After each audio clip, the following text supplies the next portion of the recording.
Hey, what's up, YouTube? This is Pow3rh0use here with a review on UFO Aftermath. And what you just saw was a little bit of the introduction to the game. But here we go. I'll explain this part.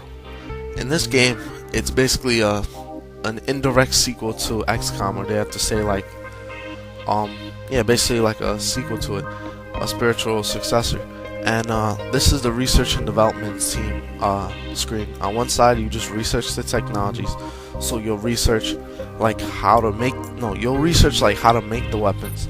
Then you'll develop the weapons. So basically, it's like find out like what you can do is basically research, and development is what you can do. Such as you'll research like things that you could use to destroy the UFO. So you'll research like the UFO, but then you'll develop like new weapons for your plane and stuff like that. So it basically works a little bit similar. It's got the genoscope phase, and right now it says ready for development. I'm developing warp weapon operations. So if I develop that, I'll be able to make my own warp weapons. And then there's all these completed developments that I've done: aircraft armor, aircraft armament, aircraft speed, a lot of stuff like that.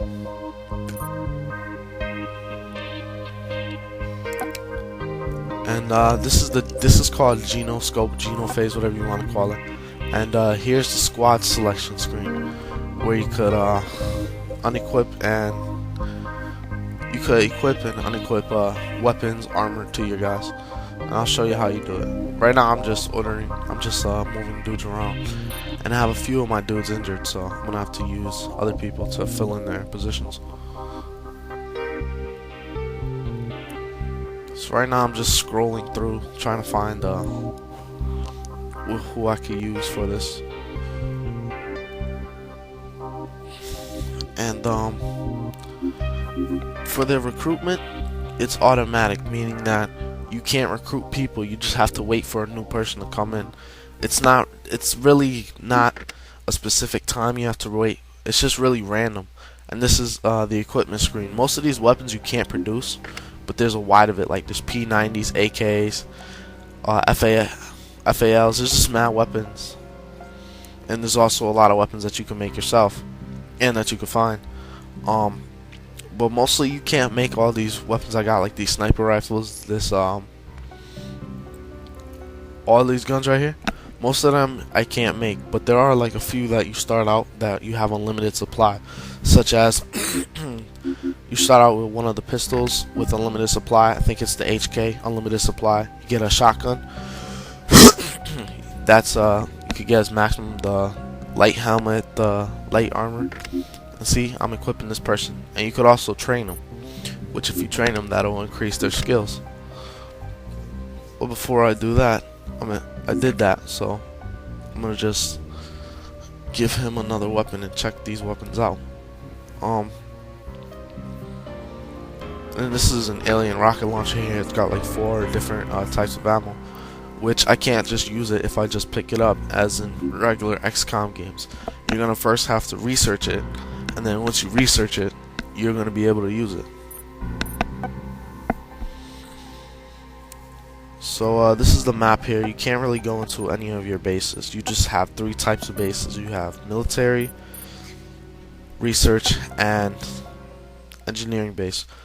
That's all you could do with it, is just change what it is. So if you could pick it to a military base, which that's where you're gonna get guys coming in. Then you're gonna get a research base, which helps research, and then an engineering base, which helps engineer, aka development. Yes, sir. So here is one of the missions. I'm gonna have to defend the base from the alien attack, and the aliens here are called the Reticulans, but they are not the only aliens. What the story of the game is that it's basically the aliens, all done, sir, also known as Reticulans, that have taken control of the planet. And if you read the intro, you would know how they did it with the spores, coming in, which is also known as Twilight and Fall. Then after that, there's been like these mutations of humans, also known as transgenics, I think mutations of animals as well, but they're called transgenics, and you're gonna have to face them too. And there's a whole bunch of them, and a lot of them are stupid, like car crabs. It's basically a crab with a car. Like I could go forever and ever about these enemies and how bad they are.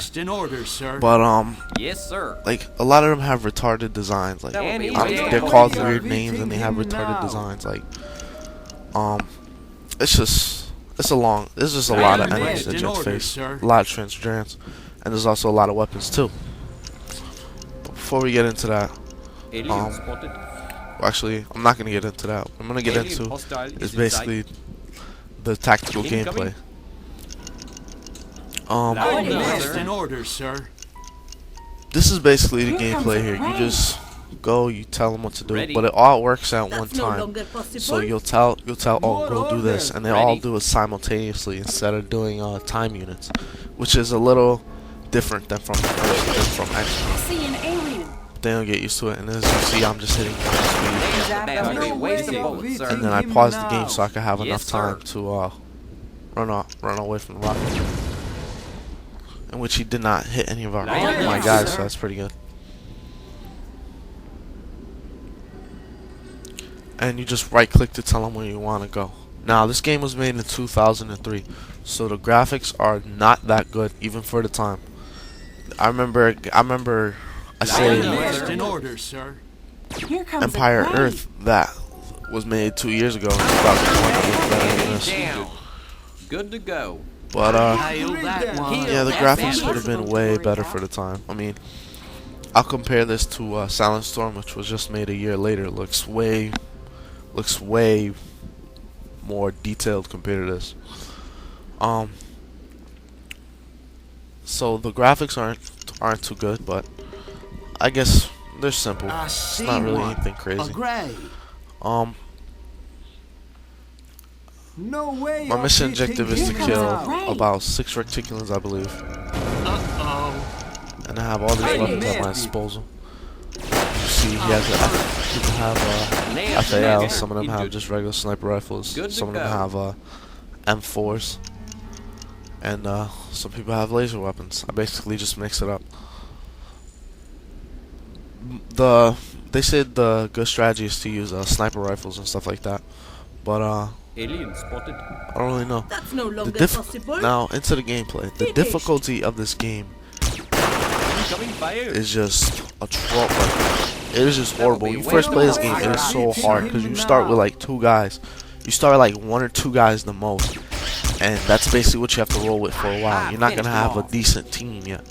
You have to first do missions, complete missions, and then once you complete the missions, more and more people will come, but it'll just take time. You gotta research the weapons, you gotta research a lot of stuff, you gotta develop a lot of stuff, but after a while then you'll become really good. But it's still very challenging because I'm about deep into this game. When I recorded this film, I'm about deep into this game. Like I know all the stuff. I don't want to spoil it, but I know like more stuff about the aliens. And I completed a few special missions, because there are a few like special missions that you have to do. The first one that you'll encounter is Area 51, and there's a couple of other ones, but that's later. And just a quick thing about the audio, the gun sounds are okay. He's out of range now. That could have been better. Awaiting further orders. The voices are, I have to say, kind of atrocious, and they repeat the same things over and over again. So if I hit right click to be like, I'm going, or something like that. And that's the end of this review. This is Pow3rh0use signing off.